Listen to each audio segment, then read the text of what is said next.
The Pod News Weekly Review uses chapters, so you can skip ahead when James gets boring. The last word in podcasting news. This is the Pod News Weekly Review with James Cridland and Sam Sethi. I'm James Cridland, the editor of Pod News. And I'm Sam Sethi, the CEO of True Fans. Every publisher wants to access a video audience, but also maintain their revenue and their top and bottom lines. Triton Digital CRO Sharon Taylor on what Apple Podcasting's new video brings to podcasting.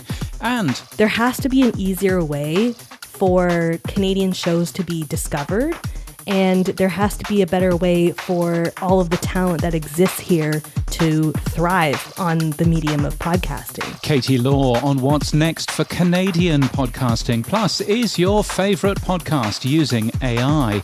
This podcast is sponsored by Buzzsprout, with the tools, support and community to ensure you keep podcasting.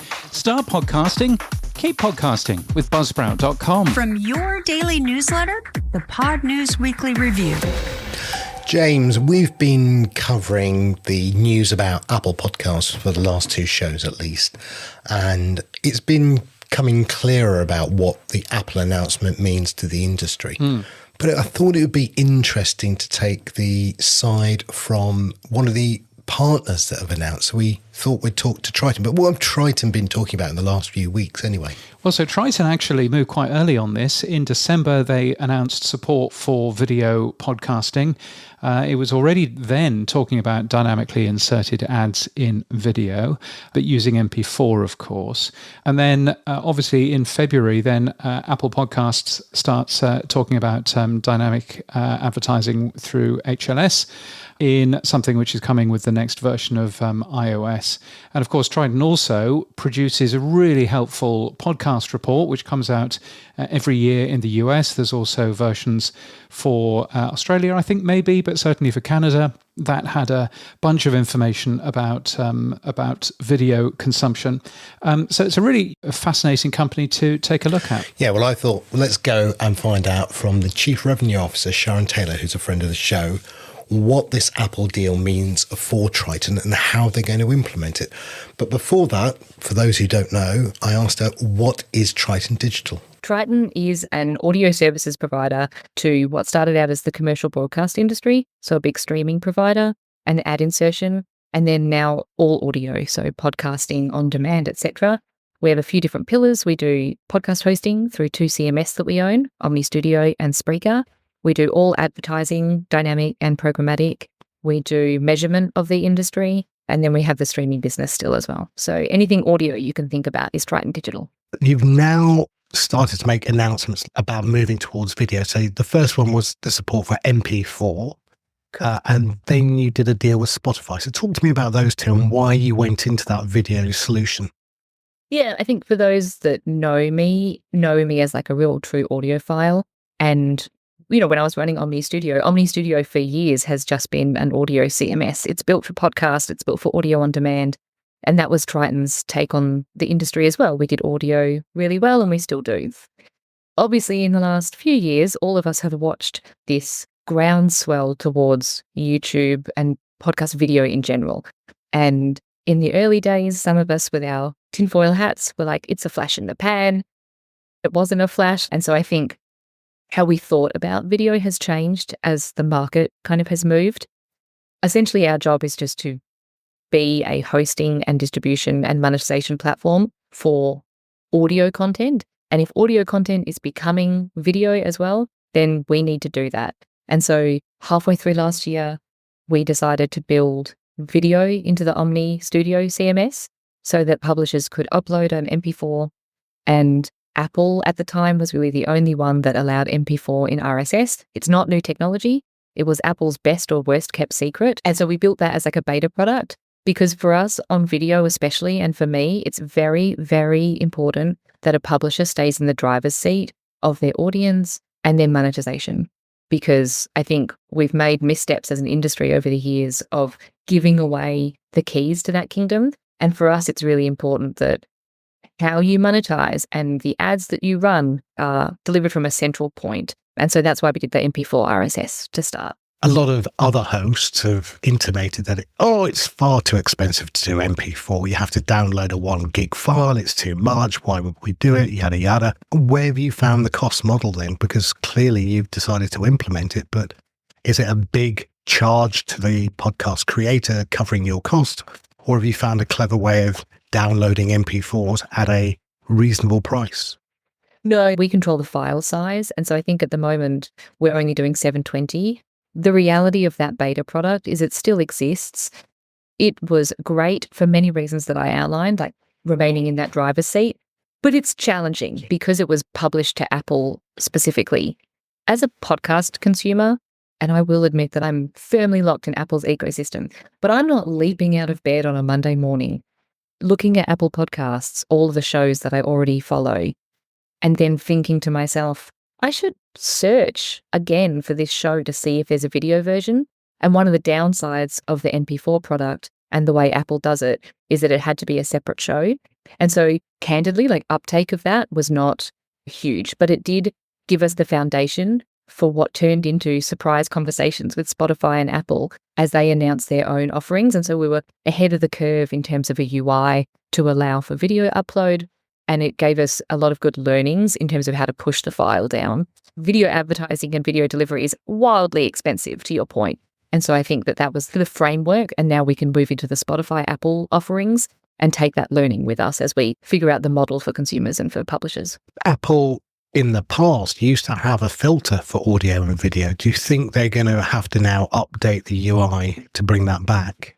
From what I know of what they're planning, and obviously, like we were a launch partner for the announcement for HLS, Apple are very good at only letting Apple know what they're going to do and, very successful at that.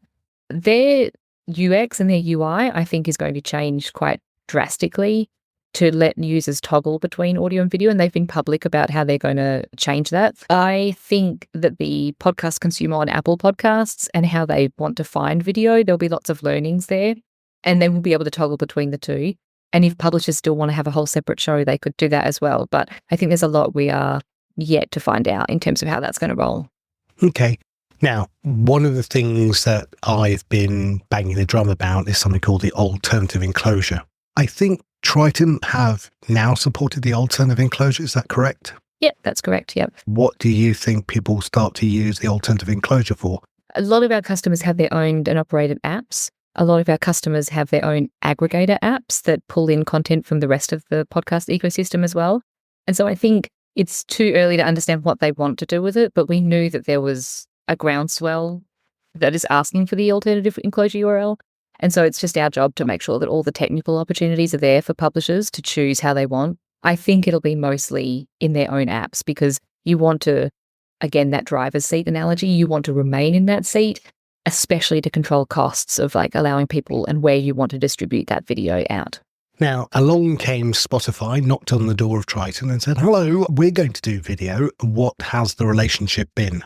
My thoughts on Spotify, and I'd say this to their face, and so I don't think they'd be upset if they're listening to this, it is a walled garden. It has been historically. And in order to monetize on Spotify or upload a video, it really meant cutting off your RSS feed. I was speaking to a publisher just this morning who still uploads the video into Spotify, and the access to the video audience is enough of a carrot for them to cut off their advertising because obviously it breaks RSS. No longer can you get dynamically inserted ads, programmatic or direct sold. And so it's been a hard sell, I think, historically for publishers to think about that. It is fascinating that publishers think about YouTube video totally different to audio first apps. Publishers seem to think of YouTube as this whole different platform. It doesn't matter if my ads appear in it. I'll just burn them in as video reads and I'll take the YouTube money. That thinking hasn't pulled across into Spotify, especially, which are doing the same business model, which is you upload something separately to their system and then you allow them to monetize it if you're on their platform. But it really does split apart from audio advertising. And so when they came to us, it's because they wanted to open the door to a greater amount of content on their system. And so I think they came to us and Acast and Audio Boom and a couple of others. And so we now have access to an API that would allow publishers on Omni to push a video file out to Spotify. It still does not allow for dynamic ad insertion. And I personally am very passionate about that. And I think Triton's job is to ensure that the ads that you run appear in as many places as you have an audience for. And so I'm interested to see how that develops over time and how they respond to what Apple has put in the market. Again, hopefully that rising tide lifts all of our podcasting boats. Apple came out with a bombshell announcement. We're going to be doing video HLS. You'd already announced that you're going to be supporting HLS as a platform, so that was really good. With the new way that it works, it's a secret API key. You deliver an HLS playlist to Apple, and then those ads get injected into the audio. That, again, now is a new model that is in the market that gives you a really good competitive advantage. How have you found, as Triton, adopting to this new model? Have you had to change anything? Is it just business as usual and we've just got on with it? How's it been? At the moment, it's business as usual. We still have a couple more weeks to finish off the HLS build. And so now that we can talk about it with publishers in the industry, it has been received incredibly well. I feel like, again, that driver's seat, every publisher wants that. Every publisher wants to access a video audience, but also maintain their revenue and their top and bottom lines. And so the conversations have been incredible in terms of how people are thinking about it. How we are approaching it, I think, is another layer of our video offering. It's not going to be for everyone. Video is expensive to create, and we should talk a little bit more about the advertising structure that Apple is offering and how the HLS will be delivered. Like HLS will still be delivered via download and auto downloads will still be enabled. And I think the jury is out on what advertiser appetite for video advertising in a video podcast that's downloaded will be. So I think we're in a watch and wait there along with many publishers. But in terms of HLS and the opportunities that affords podcasting to move into a more streaming focused world, I think is the biggest upside that we are hoping for. And so this feels like you as a partner now are going to get first party data back because you're the ones delivering the video as a HLS file. So you've got the information now that used to be encapsulated and controlled by Apple. I do think that is one of the beliefs out there, and it's one of the conversations that we've been having, especially with publishers. But what is transmitted back is still largely in control of Apple. And so the reason we built HLS, and we're building that before the announcement, is because, again, we have all these publishers that have got their owned and operated apps. And we do believe that that is a nice way. If you could get to 10% of listening and prove that an ad was listened to, is that a big enough of a sample to stop the industry commentators from saying that, podcast ads aren't listened to, even though it's been a decade and I'm the worst of those, yes. I saw James on LinkedIn with you the other day. It's advertisers wouldn't come back if it wasn't working. And I think we are very unique as an industry. No one in the out-of-home industry talks about, are the eyes actually on the billboard? We know that advertising as a beast works and there are some assumptions built in. So with HLS and obviously it being streaming, yes, the protocol allows for that, but only if the player sends things back. And so, no, we don't get to see anything about first-party data that Apple won't send us. And I think that's also a nice thing about podcasting, that it is a less privacy-invasive version of other advertising that's out there. And so, no, we won't be able to see that, not on day one. As the industry moves, and I think Apple has shown they're quite good at listening to industry feedback, my hope is that advertisers and publishers say, hey, we would love some extra data back, and in a way that kind of helps us control the release of that data and the narrative around it to the advertising industry, as opposed to it just being one day it all just moves to streaming, because that's going to be hard to get our arms around and talk about coherently, I think, to advertisers. And so this is a nice first step into that world, I hope. Do you think Apple will enable HLS in the primary enclosure without this API, so within the RSS model? Oh, I don't know. I don't know generally. Okay. And that would be the ideal, that the step one was we'll do it through this secret API because we want to control the ad revenue spend and measurement. Oh, true. Well, I mean, they're listening to this primarily probably to make sure I don't breach an NDA, but if they're listening, it would be great. Yeah. It's okay. We cut out all the bits that you're not allowed to say. No, don't say that, because they'll think that I breached it and then you edited it out. I didn't. Anyway, let's get back on track. So, yes, okay. Sorry. It's so early days. And I think that, especially as the industry gives feedback, I think that what we have today is going to be different to the next version of this episode we do in a year's time. So Spotify must be sitting there going, hang on a minute. Apple has gone to these partners and they've said, you host it, you pay the cost of hosting and delivery. And if there's any naughtiness in the video, you're liable, but you pay us a little transaction for every ad. Spotify must be saying that's a much better model than we've got right now, where we're giving creators a percentage of revenue. Wish I knew the answer, because to your earlier point, like, none of this data has ever been released. I do think it's quite telling as well as an industry that we're all moving to video, but there's not really any revenue data out there. Like, if the pot of gold was substantial at the end, I do think that's, again, why I like our MP4 RSS and the HLS idea, because, again, you control that and you can forecast and you can budget and you can understand like where your costs are going to be. I don't know what Spotify would be thinking at the moment. I would imagine that the rev share is probably greater than a CPM that they could charge. I think YouTube, Spotify, and Apple have been watching the industry and making adjustments. You know, there's a reason that Spotify announced that this API would be open to more platforms. And so, yes, I think that they will adjust, because that's what they've done in the past, all three of these platforms. How they adjust and how they position themselves uniquely in market compared to YouTube and Apple, while they're all, you know, essentially fighting over audience, and we are just hoping to catch some benefits as an industry on the way through. I don't know. If I was at Spotify, I would be thinking about a different model for sure.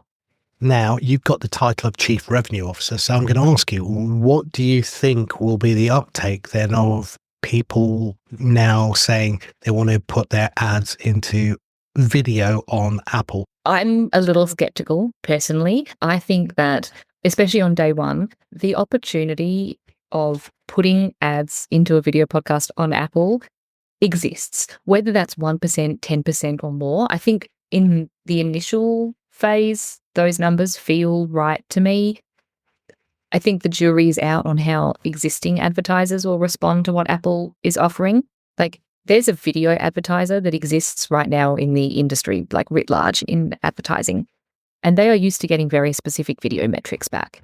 They are used to getting average view duration and all the things that YouTube give. I don't know how they're going to respond to this new offering, which is a primarily audio-first audience, listening to audio ads or getting video ads in their video show, but as a download and as an impression. That market size could be substantial. And it's obviously why we have jumped at this opportunity, because it is like the next kind of meaningful revenue move. Will existing advertisers who already understand how podcast downloads work be the first ones to come in? Like, I feel like the first step will be transmitting maybe like a logo, or you could do product placement for the advertiser now in the show if you have a sponsorship. Like, there are other ways to drive a CPM higher, I think, and to show that there is a new audience on Apple, and maybe the revenue growth in general, if the CPM stays flat, is what makes up the difference. Basically, my pontifications are, I hope so. I think so. I don't know what that number is. And they haven't launched yet. Like, ask me in 2 months and I'll tell you what I can. Now, looking beyond that then, one of the interesting things I wanted to cover off with you was where you see the market going. Now, Triton released a report recently, which was a state of podcasting 2025. And in it, I think the result was 7% watch video as a dedicated mechanism. The middle ground was about 80%, and the remainder were just audio only. So can you really extrapolate that, you know, the audience is moving away from audio to video, or is it everyone's just happy to mix and match? What did you take as a summary of that report? The report was fast. Like, we've had amazing pickup on that report, and I think it's because it does show the nuance that does matter between creators and advertisers. There's a lot of industry commentating around podcasting is dead, long live video, which I don't subscribe. Like I said at the top, an audiophile, and I want to listen because, you know, it's just how I choose to consume this content. But I think the report showed that that is still true. Like, yes, there is a watch-only audience, but there is still like nearly 13% listening exclusively via audio. And then we showed that show genre consumption is dependent on the genre. And so, like, history, for instance, is very audio first. I think we also showed that sports and music lent more towards video, which makes sense because as a consumer of media, there are things that you sometimes want to watch and there are things that you sometimes kind of want to listen. And so I do think that Apple getting into the game is a unique audience. Like YouTube is video first. This is a consumer base that is very video focused, video first. And so, of course, all the data to date has been about people wanting to watch podcasts. Apple Podcasts is a primarily audio first medium, and the way that they are pushing it out, I do think it's a different audience there, and how they choose to engage between the video and audio will be really, hopefully, tasty data and really quite telling. Because I do think that as an industry, we need to remember that audio first is podcasting. Do you know what I mean? Like, we're such an interesting beast. Like, a book can be an audiobook, but it's adapted differently for TV or movies. And yet we have decided that like our visual version of the shows is the same as the audio version.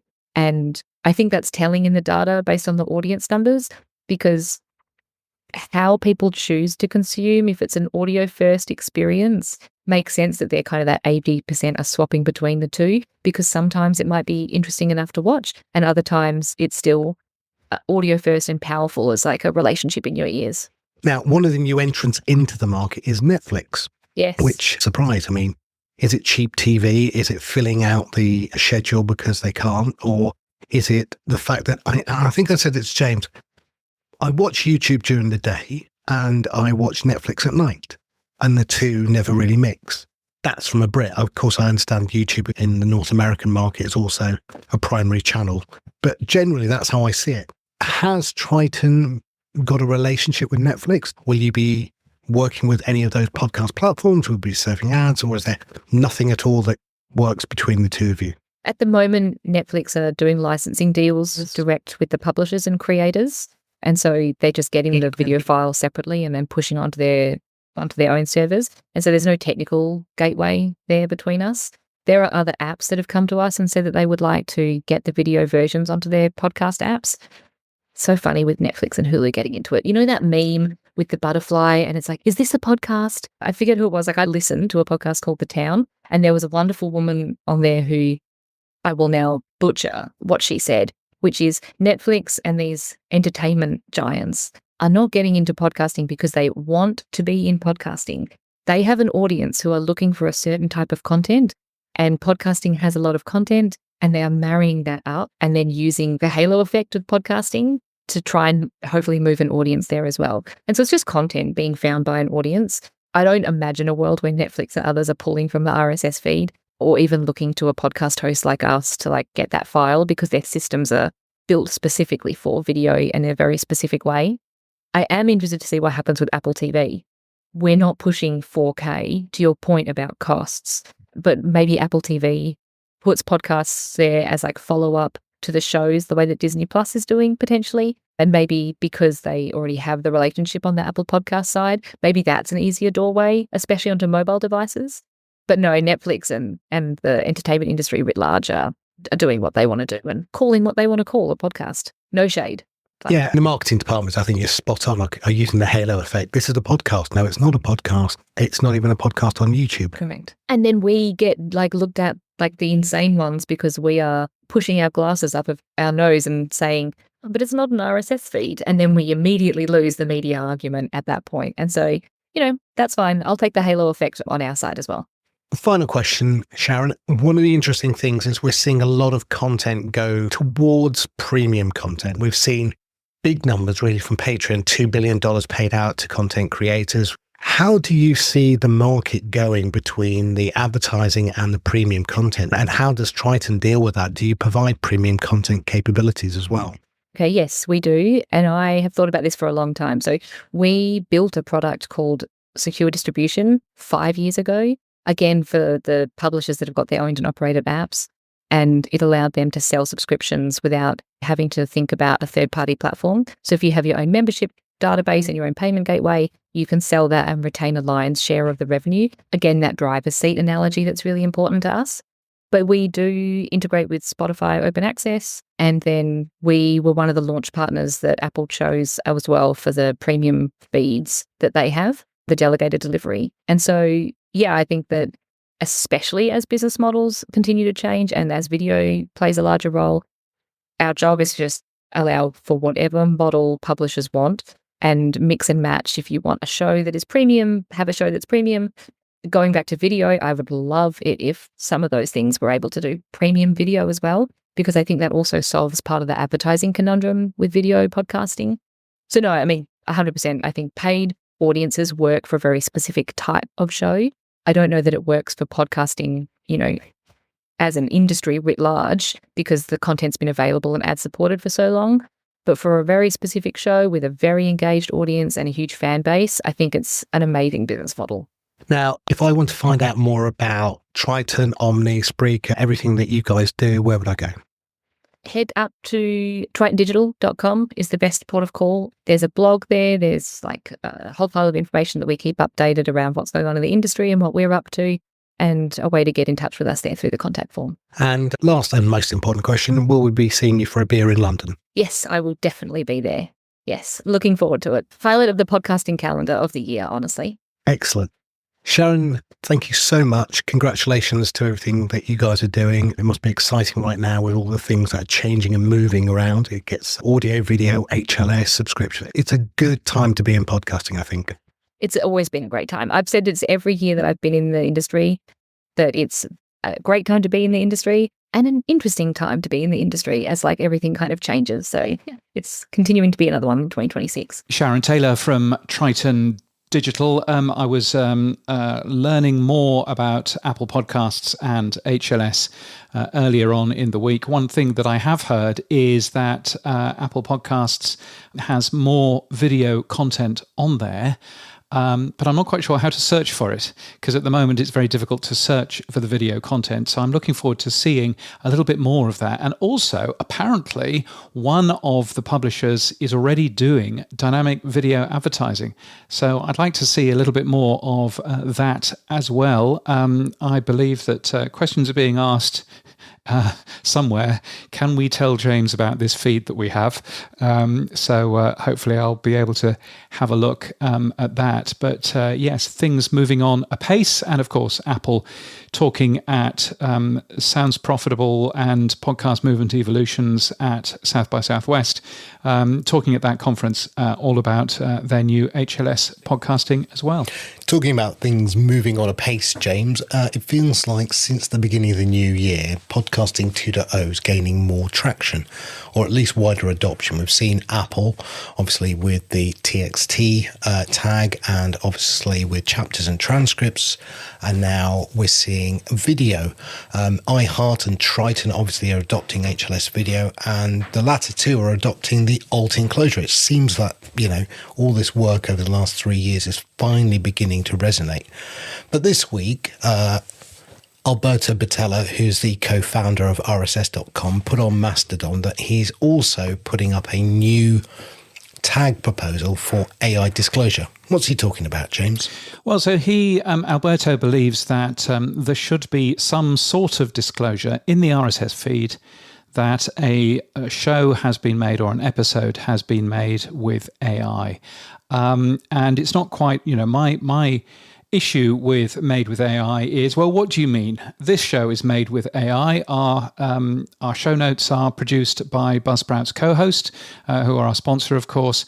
The voice that you hear right at the beginning saying something about chapters, she's totally AI through Wondercraft. I am totally AI. Does that mean that we're made with AI?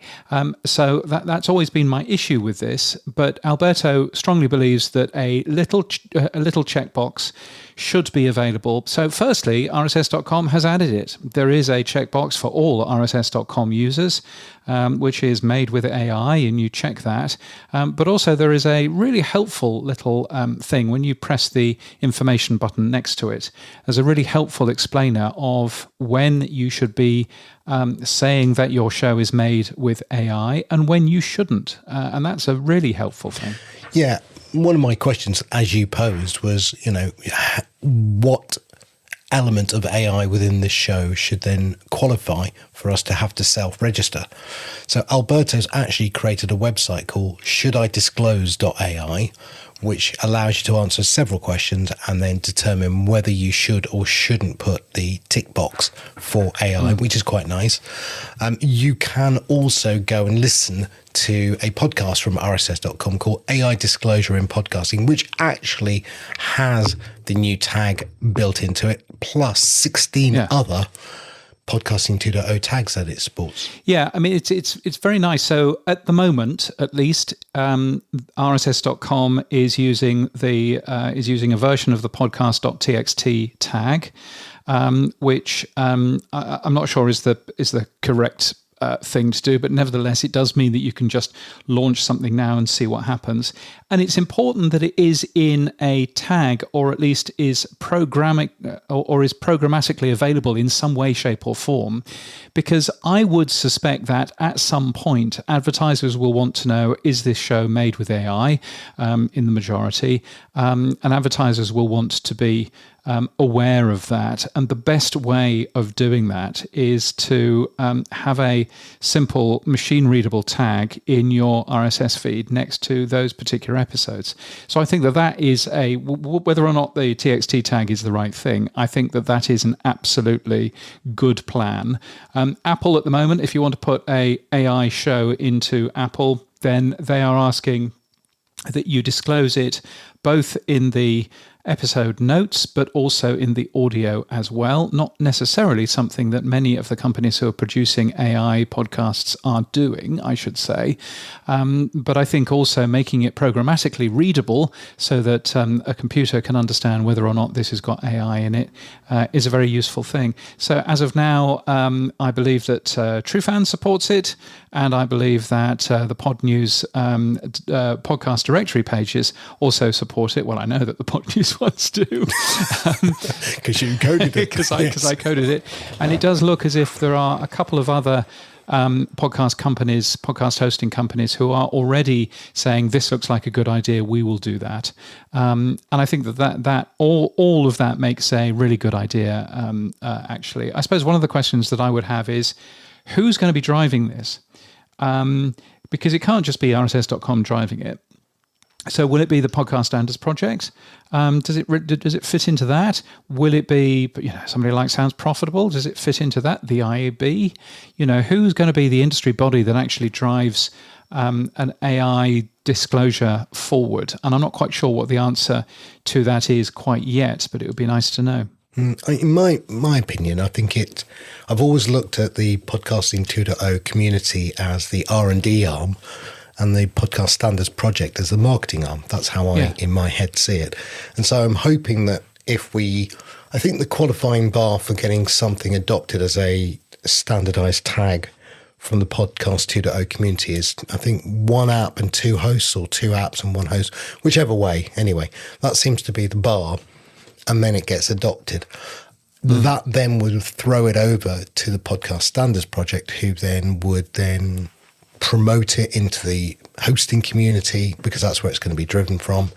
I don't see the IAB touching this with the barge pole for a while, and I'm not sure about Sounds Profitable, but I think it is that role of the community first to get some adoption, which is why I jumped on it quite quickly as CEO of TrueFans to get it working, and I know you've done it.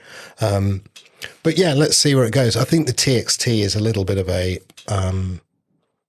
workaround is the best way. I mean, it's a workaround. It's a kludge. But I think the nice thing about that is that you can play around with that tag, and you'll never break anything because it's part of the Podcasting 2.0 standard. You can put any old stuff in that TXT tag, so that's fine. I think if we were going to say, well, we need a new tag for AI transparency, then that's a conversation which will take months. And you'll get the usual Podcasting 2.0 crowd that wants to make everything as complicated as they possibly can. And actually just moving forward with this and just saying, okay, yes, this is made with AI, or no, it's not, is the thing that makes sense. I think also, interestingly, Apple Music has just added a specific tag in their metadata as well. So if you are a music publisher, and you can put information in there, and the Apple Music one is actually just as simple. It's got 3 things instead of 1. So ours is just a tick box. Apple Music's one is, this was composed by AI, that this music video is generated by AI, or the sound recording was generated by AI.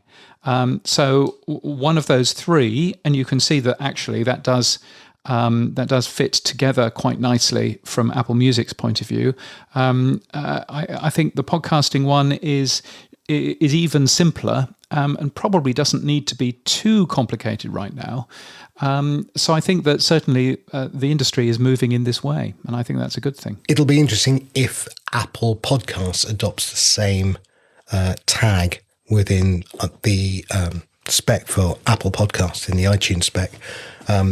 What would that mean? Would we replicate that then? Would we change our wording in the podcast to? Well, yes. And I suppose the question really is, is Apple working on anything like this? I mean, to be fair, the music metadata is totally different. Metadata doesn't use anything to do with RSS.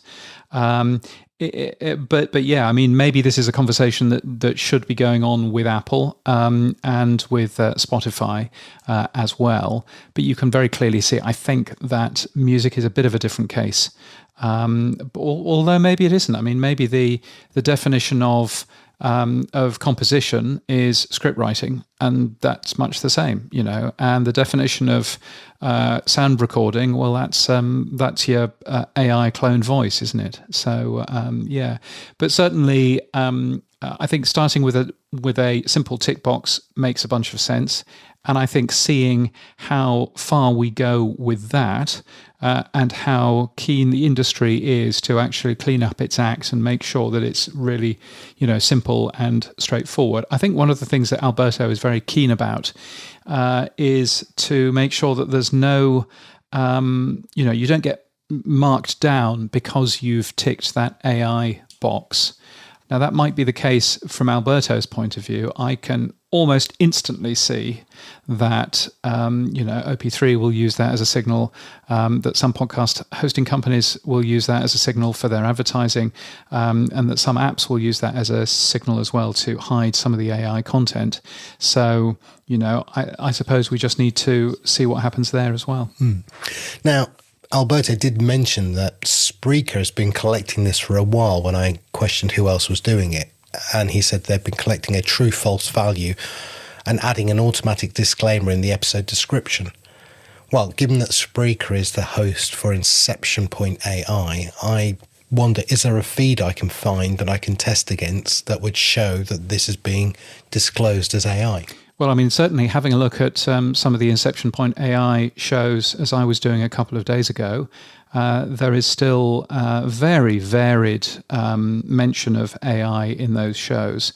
I mean, I was told in November that they had added clear disclosures in all of their show notes, if not in their audio, but that certainly is not the case yet. So I'm not quite sure what's going on there. One person, though, that I have asked to have a look at Alberto's Should I Disclose AI website and give me their opinions and views is Janine Wright of Inception Point AI, because she is clearly going to be impacted if this sort of thing moves forward. Similarly, John McDermott from Calaroga Shark Media, they use AI in a very, very different way. And I'm keen to understand what he thinks of it as well. And I've already got a few bits of feedback from other people as well. So I find all of that quite interesting in terms of what people are going to be saying about this AI disclosure and whether or not that's going to be useful, and indeed whether or not advertisers see that as being useful as well. I'm sure that Inception Point AI would argue that advertisers don't care as long as the audience, buys their stuff. And from that point of view, I think that they would have a point of view there, and that point of view probably isn't actually wrong. So a ton of information there. Well, it's only early days. Let's see where it goes. Now, one of the other things that you've reported about this week, let's move on, is it goodbye Wondery, was what I took it as, James. You've talked about Audible has a new lower price subscription offering for people who really like podcasts. Right, so tell me more about it, because I think this is goodbye Wondery Plus, isn't it? Well, it is goodbye Wondery Plus. So Wondery Plus has been announced that it's closing. And this is its replacement, essentially. So it's a new standard plan from Audible, which gives you unlimited access to Audible Originals, which are the fancy podcasts, in inverted commas, that Audible makes. There's no RSS feed. So are they a podcast? There's a question. But also it gives you access, I think yes, but anyway. Also it gives you access to 200 shows previously available on Wondery Plus. Interestingly, not all of the shows previously available on Wondery Plus. And you get access to one audiobook a month, and that's $8.99, which is their new standard plan. Wondery is closing, and if you visit the Wondery Plus website, you can actually get this new Audible lower priced plan for $5.99 a month for the first year if you go through the Wondery Plus website, I noticed. So I'm sure I've made friends by linking through to that. But that's interesting. So you can compare that with, for example, Spotify. Spotify has an audiobook only plan, which is $9.99 a month US, which gives you access to 15 hours of audiobooks, which is essentially an audiobook. Plus, you also get access to ad-funded music and podcasts, of course, in there. And for $12.99, you get no ads in the music and the podcasts and the same amount of audiobook. And then, obviously, Audible has bigger plans in there as well. It's fascinating watching Audible basically going, there are people out there we think that will be interested enough in getting access to our premium podcasts and one audiobook a month, which you can't carry forward. That's the big difference between their $8.99 and their $11.99 plan. There are enough people there that we think that we can earn more money through that and not cannibalize the people who are paying the $11 or the $12 plan. So, I mean, you're an Audible reader, you're an Audible user. Will you be moving down to this standard offering? No, because it gives you much the same, doesn't it? Well, no, it's the carry forward. I mean, I've got a library of books that I have now, and I don't want to lose that library. And secondly, I don't really want to subscribe to anything in Wondery Plus, so it doesn't really appeal to me at all. Yeah.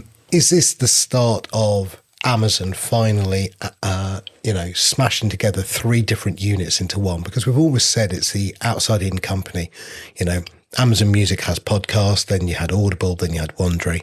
Wondery seems to be the one that's now being sucked into other parts of the business.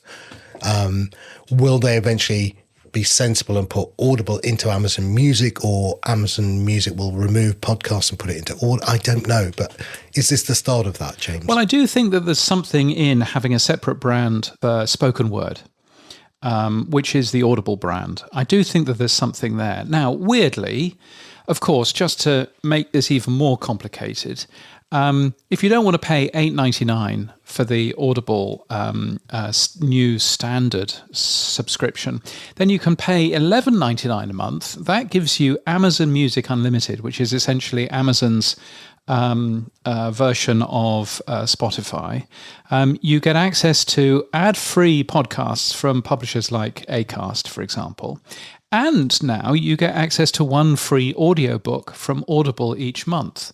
But you don't get access to the Audible Originals podcasts. I mean, how much more complicated can they possibly be making this? So unfortunately, I think it's still a case of Amazon with two different competing brands in a bag fighting, rather than three different competing brands in a bag fighting. But at least they've brought it down to two, I suppose. Yeah, again, one of my questions was when we were talking last week about Apple and, doing video, and we were talking about YouTube, and we were talking about Spotify. Neither of us mentioned Amazon. No, exactly. I mean, Amazon is unfortunately still incredibly small. And I don't really know why that is. because the product isn't too bad. The product in terms of music, it's just as fine as Spotify or YouTube Music or anything else. And you would assume that Amazon have the marketing clout to promote Amazon Music to everybody. So I'm a bit confused as to why they've so significantly failed to produce any sort of real market heat with their music service. Audible actually, is a bit bigger. If you think about audiobooks, you will think about Audible. I mean, that's the number one. Yeah. So I would certainly agree there. But in terms of, Amazon Music and Amazon Prime, to be honest, we're enjoying the Night Manager at the moment on Amazon Prime, which is excellent.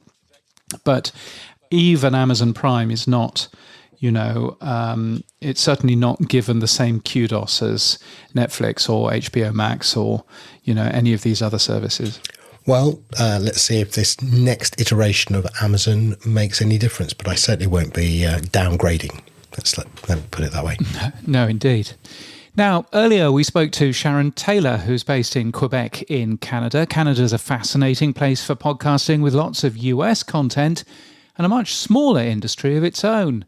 I was curious to learn a little bit more about that, so let's move a little bit south to Brantford in Ontario, which the tourist information website says is an exciting city. I am Kattie Laur. I am the principal and executive producer of Pod the North, which is well known as a Canadian podcasting newsletter all about the industry and what's going on here. And under sort of the umbrella of Pod the North, I am also a podcast producer and audience growth consultant and creator and all-around Canadian podcasting advocate. And how cold is it where you are at the moment? Because we're always told that Canada is very cold. It's actually not as cold as it was a couple weeks ago, but it's only about 2 degrees today. Oh, okay. Well, yes. Yeah, but we did have some hail. It all melted, and now we have a whole bunch of ice coming this weekend. So that's what you need. That's what you need. It's 29 here. Must be nice. Yes.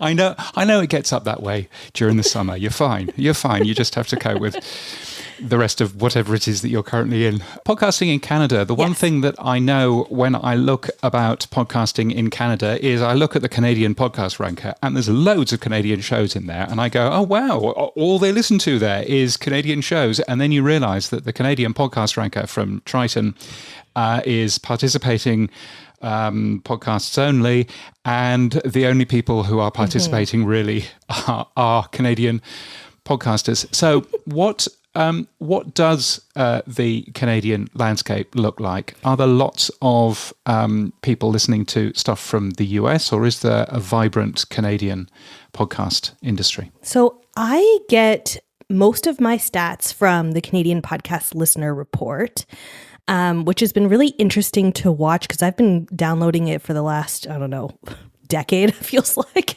And over the years, it's really interesting because there's sort of this idea in Canada that we are always consuming American content more than anything. And over the last few years, it's actually treaded upward where Canadians are listening to more Canadian content than American content. It's only by like 1 or 2 percentage points, but it's still noteworthy. And I honestly think that in the last couple of years, just based off of what's been going on in the US and, Canadians feeling like we should value our sovereignty. There's definitely been more interest in listening to Canadian shows and Canadian podcasts. So I've seen that go up, and I think that's part of the reason why. That's kind of where things are at. I think it's about a 50-50 split between Canadians listening to Canadian content versus American content or content from elsewhere in the world. Yeah, I mean, the Canadian Podcast Listener, this is from Signal Hill Insights and Ulster Media, and they seem to show, Canadian podcasts still in the minority, but about 43% of shows. 56% of shows aren't Canadian, but as you say, I think the trend is in the right direction. And it's fascinating that the Canadian Podcast Listener seems to show that long-time listeners listen to a lot more stuff from the US in comparison to newcomers. Newcomers, only 21% of all of the shows that they listen to are coming from the US. So, and I'm curious as to why that is. Is that just because Canadians are now better at talking about their own shows, or is it, as you say, the political stuff? That is such an interesting stat, and I was so blown away by seeing that.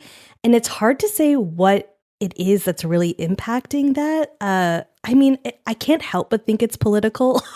That's just where my brain goes. And not that like Canada doesn't have its own experience of racism and discrimination here, but I think like we've clearly opened up to see immigrants and newcomers come to Canada, and there's a lot of diversity here and a lot of different kinds of people making podcasts. So I don't know, it's just kind of interesting. I feel maybe people feel safer to listen to Canadian content and different perspectives here than in the US right now. So I'm curious to see if that's going to shift over the next couple of years. And I don't know what the stats are compared to a few years ago either. So it's a very interesting stat to me. Yeah, no, it is. It's absolutely fascinating. So in terms of Canadian podcasting, the one thing that I know about Canada is, my goodness, you are a country that likes your regulation. And the CRTC, which is the media regulator, they do an awful lot of media regulation on radio. And a couple of years ago, they were making noises that they would do some regulation for podcasting. Not quite the same. They were talking about regulating people like Apple Podcasts and Spotify, the places where you go to listen, to basically push there to be a bit more Canadian content on their front pages. I think there's probably quite a lot of that already, though, isn't there? It's actually surprising there isn't too much right now. Man, the CRTC thing is so interesting to me because my brain can't help but feel two ways about it, which is like, yes, we should definitely be encouraging Canadians to listen to homegrown content, because for so long, like we've just been inundated with American content, and there's sort of this culture here that anything that's coming out of Canada just like isn't good and the quality isn't good. And there is validity to that because a lot of the arts in Canada is so under-resourced and underfunded, including podcasts, but many just different kinds of mediums, that like our production quality really doesn't cut it sometimes. And so we've entered into this weird sphere where it's like, I don't know if you can really regulate Canadians to be forced to consume Canadian content, but I do think that there's a lot of work that needs to be done to make it easier for Canadians to find Canadian content. Earlier last year, Apple Podcasts put out a Made in Canada editorial category that made it just so easy to find a whole bunch of Canadian shows. And that's the one thing that I think it's missing from the podcast apps is just geographic filters. Like it should be a lot easier to find perspectives, at least from where I'm based, to talk about certain things rather than hoping and praying that a show is Canadian. Like there's really no way to tell where somebody is from or where a show is being produced from on any of the podcast apps. And like, that's the type of work that I want to see happen rather than just regulated all these tech companies. Exactly. Well, you and I should definitely talk about the podcast location tag, which will fix all of that. Yes. Absolutely will. But no, so I am interested. I mean, certainly when you look at what radio has to do in Canada, then a percentage of all of the music that they play, for example, has to be Canadian. A percentage of all of the content that they carry has to be Canadian. And I'm curious as to whether or not podcast apps and those sorts of things can be better telling that Canadian story. Certainly, it sounds as if the Apple Podcasts Made in Canada idea seems to have worked quite nicely. But it was only temporary. It didn't last. Oh, really? Yeah, it was only around for a few months, and then it was gone. Wow. Yeah. Wow. Yeah. Well, that seems a missed opportunity. So, are you working to sort of talk up Canadian podcasting more, or what is your what is your purpose? What is your purpose on this world? I think about that every night when I put my head on my pillow. It's a great question, James. I think my purpose stems from just who I am as a producer and my own work, and who I've learned from in this community. I've always wanted to work in radio and media. And when I graduated from university way back when, and there was no jobs in radio because of all the reasons that James, too, in Canada, and found out that podcasting was basically my opportunity to make radio, but on demand and do public radio. Through doing all of this stuff, I've met just so many incredibly talented producers with like wonderful journalism backgrounds, with sound design backgrounds, just people who are making incredible stuff. And a lot of these producers are people that 99% Invisible has been hiring. There's a whole bunch of Canadians who work on that show that are just sort of floating under the radar. But all this to say, there's all this incredible talent in podcasting here in Canada. And I just found that when you looked at the podcast apps, they were just going completely unrecognized. None of their shows were showing up anywhere. There's nothing in service of the content that they're making, and the content is good, really good. So to me, that was, I was thinking about my own content too. Why the heck am I working so hard on all these shows and nobody's seeing it?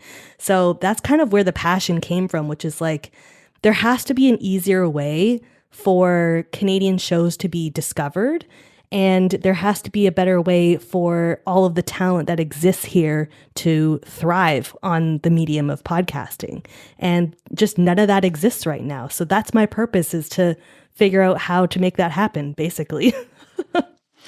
Now, one of the things that's happened in the UK quite recently is Audio UK has done a very successful campaign to get the audio industry recognised as a creative industry. And that means that they get now listened to officially by government. There is a creative industries committee get together, and audio is actually has a place in that part of the world now. Is there such a thing going on in Canada at the moment? I honestly haven't seen anything like that. I can firmly say I don't think so. I will say that there's been some interesting things coming out of some of the funders, the grant funds in Canada. The most notable one is the Indigenous Screen Office. They're funded through, I believe, Canada Council for the Arts, and that's really the only funding that's going to any podcast from Canada Council for the Arts, distinctly. So the Indigenous Screen Office is able to put out, I think they've almost given out $1 million to Indigenous podcasts in the last 3 years. And they're doing it in a really wonderful way where they're just sort of saying here's the money, go make the thing, rather than giving them all these sort of stipulations of it has to be sort of this way, this done this way, it has to have this sort of narrative arc, which has been really, really wonderful to see. And so I think that's been really successful over the last couple of years. And I've definitely noticed Indigenous creators who started out making podcasts have been getting more notoriety here, which is really, really cool. So now I'm looking at the grant funders being okay, what do you got next? Hello, what's happening? And actually something really interesting happened to me last week where with this announcement of Apple Podcasts and video, I had been hearing some rumblings a little bit about how there was maybe some people from Canada Heritage Fund or Canadian Media Fund kind of asking people what they thought about the podcasting space and kind of how they might want it to be funded. And I was okay, well, where's that person? I'm the person to talk to here. Where are they? And then I finally got a message on LinkedIn last week from someone from the Canada Media Fund saying, hey, Katie, we've been thinking more about podcasts and specifically in the video realm. So this is just sort of the thing that I keep seeing in Canada, which is they're still not quite thinking about podcasts as an audio only medium. They're really thinking about it as a multi-medium sort of platform. So there's one show that was built out of being a video game, an interactive video game that had a podcast that you could sort of listen to as you went. There's been a number of different narrative style audio podcasts here that are also stage plays. So it's interesting that Canada really wants the podcast to be part of a larger art project almost. And that's still what I'm seeing here. And do you think, therefore, that Apple adding video will actually help? Because you will be able to do a proper multimedia experience, I guess, with that. It's so hard to say because video has existed already on Spotify. And so, this is the thing, like, why are we only funding podcasts that also do video? Like, you and I aren't even doing video right now. Yeah. Why do we have to have video? And this opens up a whole myriad of concerns that I have that I've been yapping about on the internet these days. I just think we're so behind if we're still only thinking about podcasts as video. Yeah, I mean, I think from my point of view, Serial was such a seminal point in podcasting, but you couldn't make video out of that. I mean, you could, but it would have been a documentary, and it would have taken millions of dollars to make, and it would have probably taken a year and a half to put together.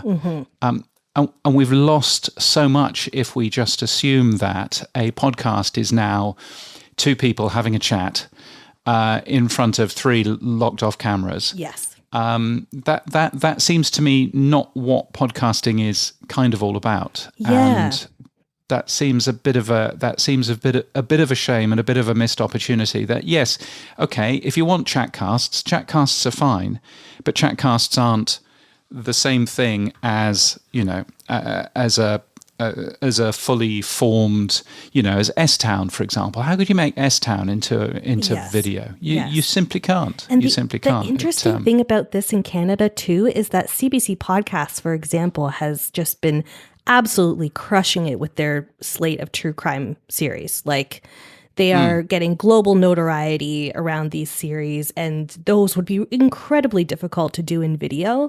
And I've noticed that they've been putting out some short form content online that is it's really well developed, where you've got sort of the host talking to camera and doing a bit of a tease about the series, and it works really well. But then that's all you can kind of do for a full narrative investigative series. And CBC is like, doesn't have all of the funds either. Like, that's our public broadcaster. And so there's a lot of cultural stuff here in Canada where people want to defund the CBC altogether. And so that's kind of happening here with the weird political clashes that happen. So it's really interesting because I don't even think CBC can thrive in a video forward podcast landscape. I mean, they make plenty of TV as well, but I would agree with that. And I do wonder in one side, the CBC does a fantastic job at producing some great shows. Front Burner is obviously a fantastic show. It does very, very well. But on the other side, it's almost as if they're getting I was going to say lots of money. They're getting some money from government to fund what they do, but that then makes it a bit harder for everybody else, for Canada Land, for whoever wants to be involved in that. And I almost wonder. It was interesting when you look right back at the beginning of podcasting. Dave Weiner was saying that it was great that you had somebody who was producing an NPR-like show in terms of the open source podcast, Christopher Lydon, who was the first, in inverted commas, podcast.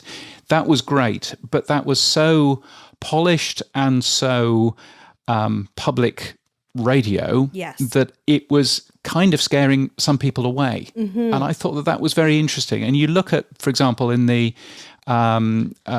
Canadian data, the number one ad sales network is Sirius, number 2 is Wondery, number 4 is Audio Boom, number 5 is NPR, and the only Canadian one there is number 3, CBC Radio Canada. So I kind of wonder, in the same way as the BBC exists in the UK, I kind of wonder whether or not the CBC is both brilliant for podcasting because loads of people are listening, loads of people understand what it's all about, but also quite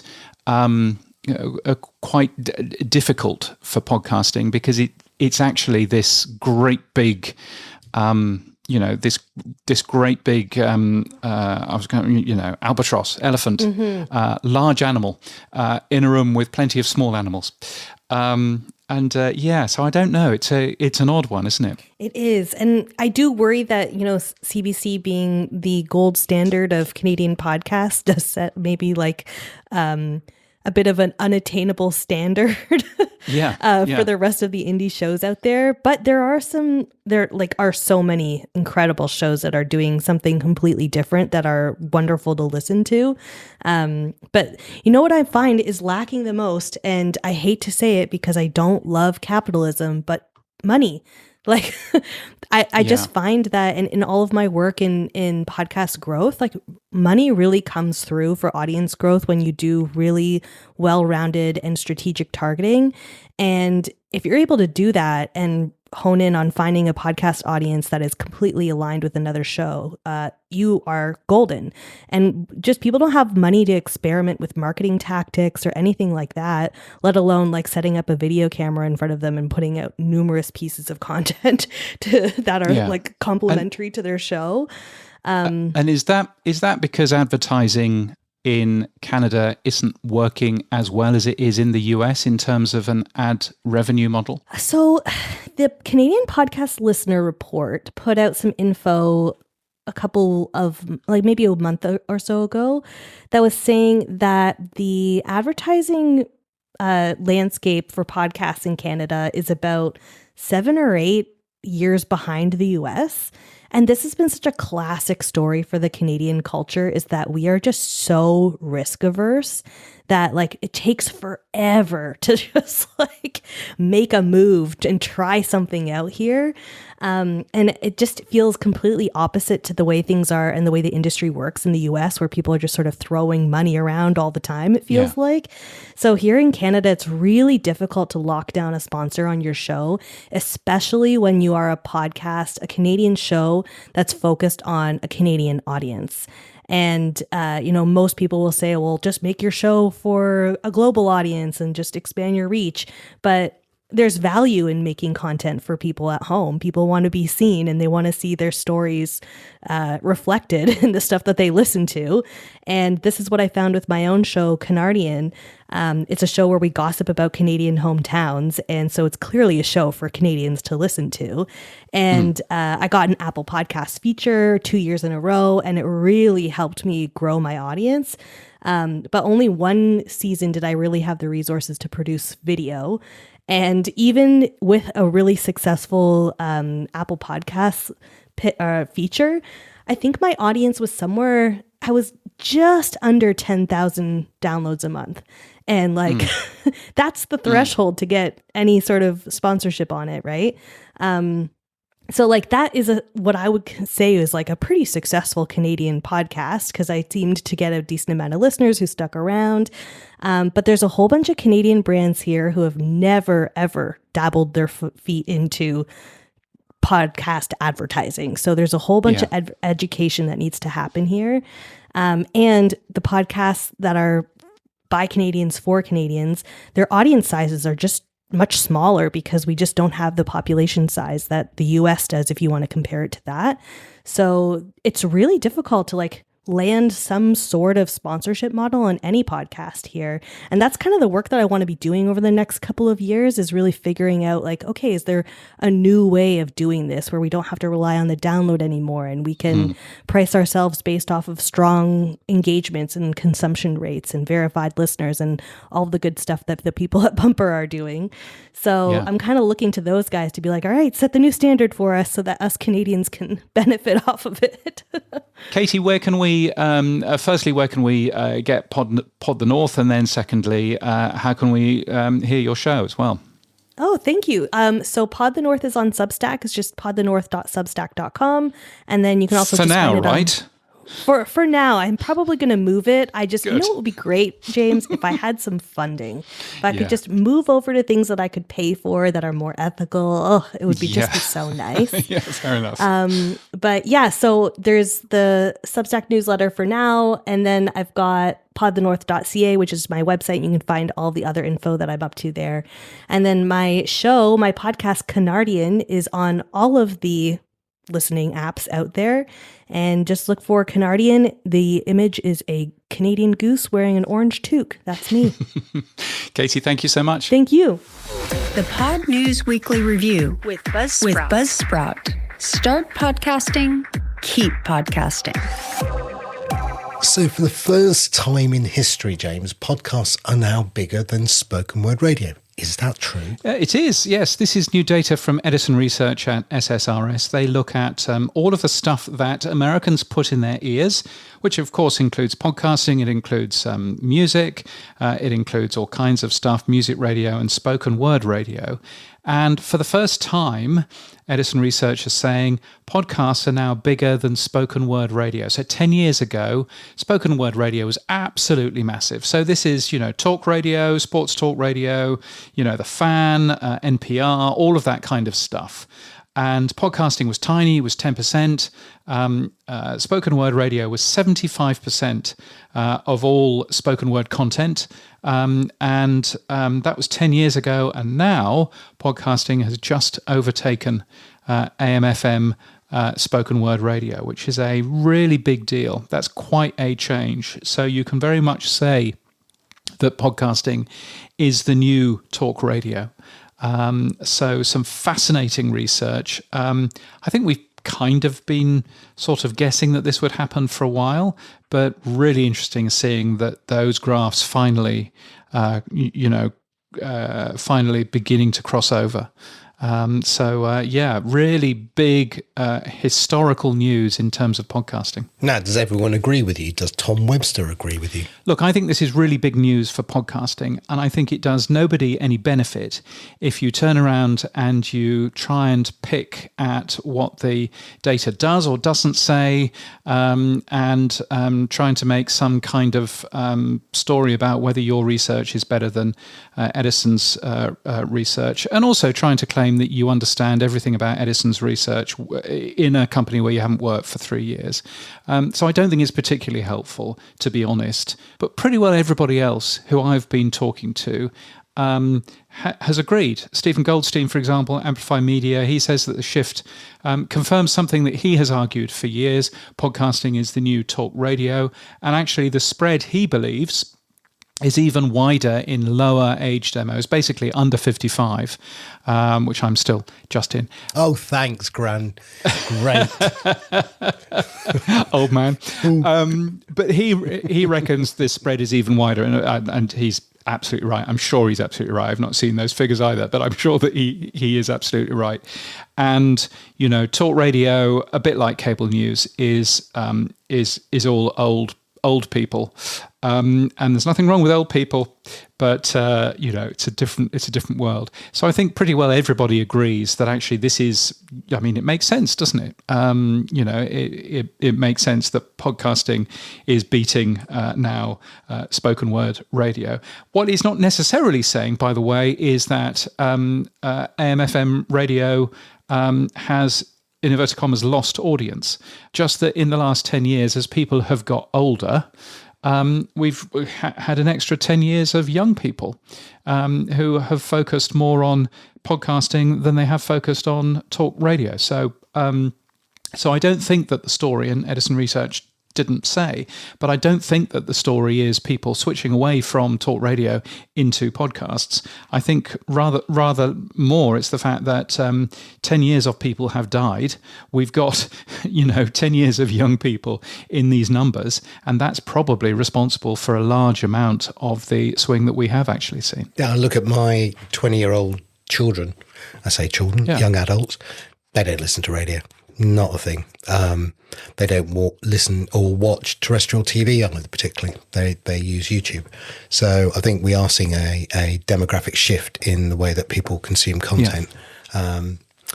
Interesting. Now, related to that, James, there was a report from Guideline. What did they say? Yeah, so Guideline is one of the big companies that works out ad revenue for all kinds of things, including broadcast media globally. You might know them as Guideline SMI. You might know them as SMI, the Standard Media Index, if you're that old. But anyway, they are saying that US digital audio ad revenue will increase 9.3% this year. Of course, podcasts are in there. But it isn't just podcasts. It's also things like streaming ads in Spotify and so on and so forth around their music. So they reckon, Guideline reckon that podcast ad spend in the US is just over $1 billion. The IAB reckons it's $2.4 billion. They're just worked out differently. So just look at the trend, I think. But the trend, increasing 10% this year would be quite nice. And what we are seeing from other figures, from iHeart's financials, from some figures coming out of Australia as well, is that podcasting is outperforming the rest of online audio ad revenue. So podcasting doing particularly well here. So if you were to look at this, you could probably guesstimate that podcasting is probably going to go up by about 20% this year, and that would be quite nice to end up seeing that. Similarly, we've seen that kind of information coming out of Australia recently, with some new figures that IAB Australia have released, and we've also seen similar figures coming out of the UK with their numbers, the highest ever commercial radio revenue figures, which sounds bizarre, but yes, that's absolutely what's going on. Inflation is a good thing, isn't it? But the real growth in there is the online ads, of which podcasting makes a large amount. So all good news in terms of revenue as well. The tech stuff on the Pod News Weekly Review. Yes, it's the stuff you'll find every Monday in the Pod News newsletter. Here's where Sam talks technology. Well, the first one is the podcast index tells us that only 55% of podcasts are in English. What's the rest of them in then, James? Yes, well, the rest of them are in other languages. You're wondering which language? Being a Brit, I don't normally have another language, but go on. No, exactly. It's English abroad, or if they don't understand it, it's English but shouted. So yes, Spanish, 14% of all podcasts are in Spanish, Portuguese, 5.7%, French and German, 2.5% each. Why do I mention that? Well, I mention that because Podpage is now supporting websites in languages other than English. Congratulations, Podpage. Including all of those, and I think Mandarin Chinese and a bunch of other ones in there as well, which is very cool. And if you would like to translate it into your own language, then you can too, because they're looking for more of those. I think that's a very clever move from it's a very clever move from their point of view. They're also, James, they are also migrating WordPress websites to Podpage as well. They are, and this is something which is actually really complicated to do. I know, because I've just migrated a WordPress website into flat files, and my goodness, the amount of fiddling around that you have to do. But yes, so if you have a WordPress website and you wish to get rid of that WordPress website because of all of the maintenance and the upgrading and plugins and all that nonsense, then just go to Podpage and they will migrate all of your WordPress website in there. And they've really battle tested it, because one of the first websites that they have migrated is the School of Podcasting, which is Dave Jackson's website, which is, that was, 15 years worth of WordPress hackery. And the fact that they've managed to migrate that really well is pretty impressive. Again, you can save yourself money on Podpage if you want. podnews.net/extras is where to go. You have to be subscribed to our newsletter in order to get hold of that. But yes, there's a thing as well. One of the companies you wrote about, James, was Odyssey, which I don't really know a lot about, to be honest, but they're a free podcast hosting platform, but they've done something nice. They've now added an integration with YouTube. Yeah, so if you go there, you can upload your video, and it will automatically stick that onto YouTube for you. And it will also, I think, take the audio and make that available as an RSS feed as well. So it's basically simplifying your workflow. Seems to be quite a smart idea. So they're not doing any video in terms of their RSS feeds quite yet. but who knows what the future might bring. They have called it a first step in video distribution. So I think you can read into that, that they might be doing some of that in the future. But Odyssey Creator Lab is not something that I've taken too much of a peek at. It used to be what was Podcorn, which was a monetization tool. So it does give you money. It sells ads and gives you money and all of that kind of stuff. And it's run by Odyssey, which is the second biggest broadcast radio group in the US. So it's a pretty big company with quite a lot of backing to it. So again, worth a look at that. But they seem to be ramping stuff up anyway. I've asked their CEO, Leah Reese-Dennis, for an interview. Hopefully she will join us, because I really want to know, first step, well, what's the next step? Are they going to host video? Are they going to do it in MP4? Are they going to do HLS? Are they going to do the alternative enclosure, etc., etc.? So, yeah. Yeah, no, very nice.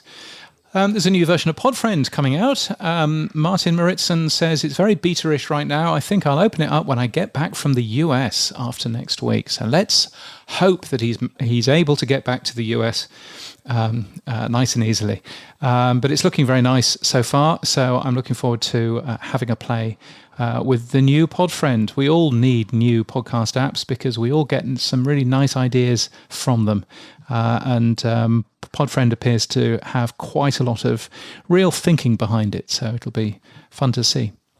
Now, one of the other tools that you wrote about was called PodShrink. Now, I know Ashley Carman wrote a post in Bloomberg probably about a month or maybe more about people who are using podcasting not for just listening to the audio, but speeded up audio, or using AI now to take the transcript, shrink it down, and just get the keywords, or even just a version. Is this what PodShrink is now doing as well? So, I mean, what PodShrink does is, if you say, I would like to listen to the Pod News Weekly Review, but I don't have, however long this show is, 4.5 hours. Come on, what do you... People go around the M25 twice. You're fine. Stop it. I don't have all of that time. So instead, you say, okay, well, I would like to listen instead to Joe Rogan's interview with Tom Segura, for example. But I would like to listen to that in just 1 minute. I don't want to listen to 2.5 hours of Joe Rogan and Tom Segura. I mean, I'd love them to try and do this show. Good luck. I mean, yeah, that would be fascinating. In fact, shall we? Yeah, go on. Do you think we should? That would be fun to do. I've got one more credit because I've only got three credits. The Pod News Weekly Review is in. How can they shrink it? Right. So which one shall we shrink? Shall we shrink the massively long one about Apple Podcast Video? Shrink it. Okay. Choose duration, 1 minute. Choose a voice, Brian Iniger or Mike. We'll have Iniger. And 1 minute, good luck. And generate shrink. Our AI is listening to the whole episode, so you don't have to. So here we go. It may take a couple of minutes. A few moments later, I've got the whole 2.5 hours down into 1 minute. Are you ready? We're either going to get ourselves out of a job or not now. Go. Here we go. This week, the Pod News Weekly Review discusses Apple Podcasts' new HLS video support. The hosts explain how this feature allows users to watch video podcasts directly within the Apple Podcasts app, offering a seamless experience with features like variable speed and dialogue enhancement. They clarify that this functionality will be available to users with iOS 26.4, expected in late March. For creators, the episode details 2 methods for video: traditional MP4 files and the new HLS format. HLS offers benefits like adaptive streaming and reduced bandwidth consumption, but currently requires partnering with specific hosting providers like Acast, Art19, Omni Studio, and Simplecast. The hosts speculate that Apple's approach, which involves charging for dynamic ad impressions, marks a significant shift in podcast advertising economics, potentially influencing platforms like Spotify and YouTube. Justin Jackson from Transistor shares his perspective, emphasizing the importance of creator adoption and consumer engagement for the success of video podcasts. He highlights the potential for the open ecosystem and discusses the challenges and opportunities for hosting platforms. What do you think of that? Well, I mean, okay. I mean, it's factual. It's like reading a press release. That's fine. Yeah. I actually think, part of me actually thinks, why don't you put that as a soundbite? Oh, that's an interesting idea. Yeah. You know. So use that as a soundbite rather than a clip of the actual show. Yeah. And then people can get 1 minute of what the show is about and then decide if they want to go and dip into the long version of it. Yeah. Well, that's an interesting thought. But yes, I have to say I was quite impressed at that. I thought, I mean, that very well explained what Justin said, and Justin spent 20 minutes saying that, and that was a really good summary of what Justin said, a very good summary of what we said, and we spent 1 hour, 10 minutes on HLS video. So yeah, but we gave depth and volume, and there's lots more than that. But yes. Whenever I read a business book, right, I often, by the end of the business book, go, there was one idea, that was all there was in that whole 300 pages, that was extrapolated out much longer, right? And sometimes you think, yeah, okay, we can talk about it, because I think nuance comes through conversation. That's what happens sometimes, and that can't be shrunk down. But that was interesting, and it sounded like the reading of a press release rather than a podcast. Yes. But adding that maybe to our soundbite would be an interesting test. Well, yes. And I think, to be fair, what can you fit into 1 minute? That was 1 minute, 30 seconds, by the way. So it wouldn't win any awards for being accurate. It's not a bad thing. But could you actually use that as a, as a soundbite, for the actual show? I don't know is the quick answer. I think it'd be interesting to try. Last but not least, then, James, you're a big Shure fan. What have they done? Yes, so if you've got a XLR microphone, a nice XLR microphone that you like and you want to keep on using, but you don't want to carry around the big chunky XLR cable, and you don't want the audio interface, your Focusrite thing, and all of that, you just want to plug your nice XLR microphone into your nice phone or your laptop, then you can do that now. And in fact, you can do that even better now with something that Shure brought out called the MVX2U. It's a tiny little thing that you basically plug into the microphone, and the other side of it has a USB connection. And what's quite nice about it is that it adds EQ and dynamic compression on there as well if you want it to, and all of that kind of thing. So it's a very nice tool. So you can even plug it into the SM7B, so you can turn that into a USB mic if you want to. There's no reason why you shouldn't. Yes, very smart and worth a peek if you want to get yourself something that will just allow you to take that nice XLR microphone that you have on the road, perhaps. Maybe that's a Christmas purchase for you, James. Boostergram, super comments, zaps, fan mail, super chats, and email. Our favorite time of the week, it's the Pod News Weekly Review inbox. Yes, so many different ways to get in touch with us. Fan mail by using our link in our show notes, or boosts, or email, and we share every bit of money that we make as well. Thank you to Brian Ensminger, who's top of the streaming stats again this week. Thank you, Brian. Also, Oscar Merry coming up behind him. So thank you, Oscar, for that. A bunch of super comments in True Fans. There's one from Silas here, Sam. Yeah, I have much more sad view of podcasting apps. Not only did we fail to get apps with nice video experience, but I think across the board, there really aren't any actually nice and fully featured apps until I'm finished working. So he's working on his own one. Good. Yes. Well, good, Silas. I'm looking forward to seeing that. Where's John Spurlock's app? You remember he said that he was going to be launching a Libret's fancy app as well. Where's that been updated to? Yeah. Where are these apps? Easier said than done. Come on, Spurlock. They talk the big talk, and when it comes to it, they realise how hard. Talk the big talk, and then they start whining on about having actual clients who are actually paying them.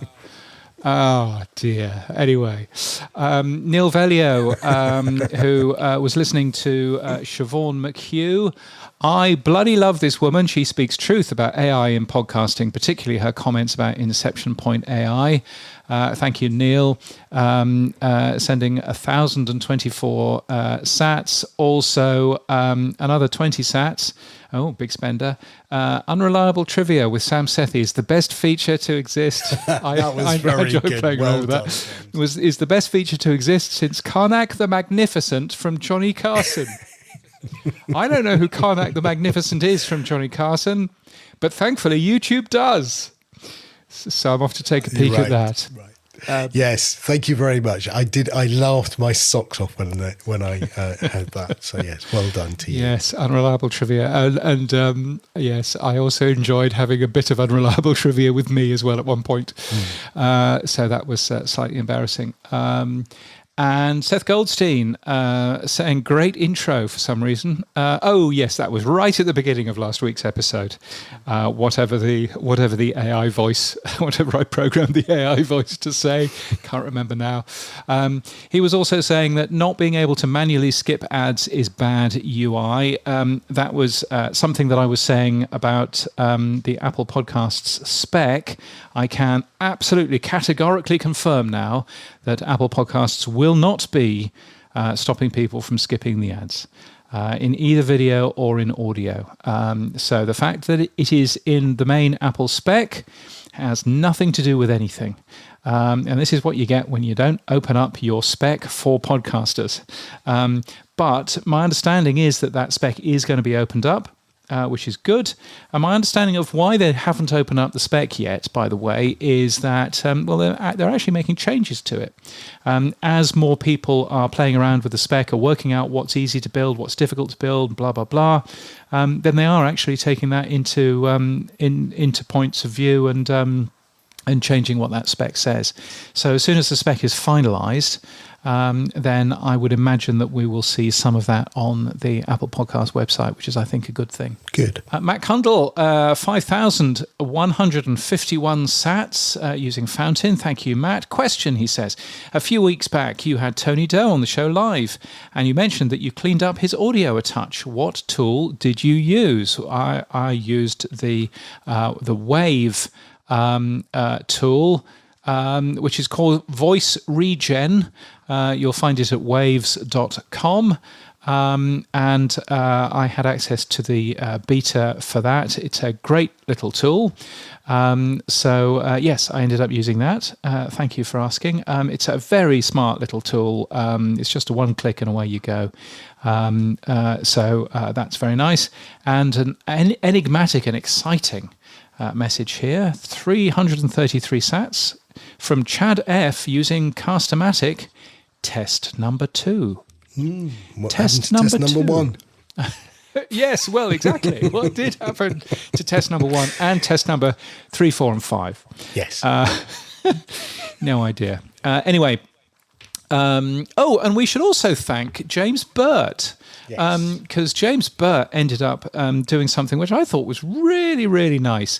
He ended up he's on LinkedIn and was very good on LinkedIn. Ended up doing posting all kinds of stuff, and he ended up posting a video. Morning, James. I hope you're doing well. I thought it would be only apt, given how much talk there has been of audio versus video and video versus audio and HLS and all that kind of good stuff. It only seems appropriate that I send a voice note today rather than sending you a little message. But I just want to say a big thanks and sincere gratitude to you and Sam for the effort that you guys put into Pod News Weekly every single week. The discussion on Apple for us technical morons like me, who I'm like, oh, cool. Apple does video, great. I'll tell all my clients. But actually, when I've got halfway through this episode. I've driven from South London all the way to the coast in Kent. I'm still only halfway through. Obviously it's a lot more nuanced than the initial news it makes it look. And there's obviously some great opportunities. So again, just a big thanks to you and Sam for taking the time to make such great content that adds so much value to so many people within the industry. Without you guys, we wouldn't be moving at the pace we are. Yeah, no, I was really chuffed. I saw it and it brought a very nice smile because, yes, a lot of work went into that episode about Apple Podcasts, and James gave us a glowing reference. What a nice man. What a nice man. I thought that was an excellent thing. So thank you for that. By the way, if you do want to send us voice messages, please do. weekly@podnews.net is where you will find us. Thank you so much to our power supporters. You can go to weekly.podnews.net, hit the $sign, and support us as some of these fine people have. Martin Lindeskog, John Spurlock, the man who promised us an app. Don't encourage We're him. still waiting. I don't need any more competition. Bugger off, John. Go and focus on OP3. Silas Vogt, Seth Goldstein, and James Burt himself. Thank you all for being power supporters. There are 23 of those right now. We would love to see a 24th and a 25th and a 52nd. You're more than welcome. Like the United States of America, the 52nd. Yes, is where to go. So what's happened for you this week, Sam? Well, just very quickly then, we did the AI content tag with RSS.com. So that's all working, nice step one. We'll see where it goes. We send out a lot of emails. You found a bug for us, James. So thank you very much. That's now fixed.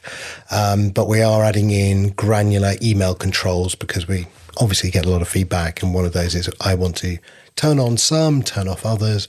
So it's not a all on, all off. So that's coming out this week. And the video testing is still going well. Getting a couple of issues with the CDNs, so we haven't been able to push it live, but we'll get there. We'll get there soon. Excellent. Well, that's good.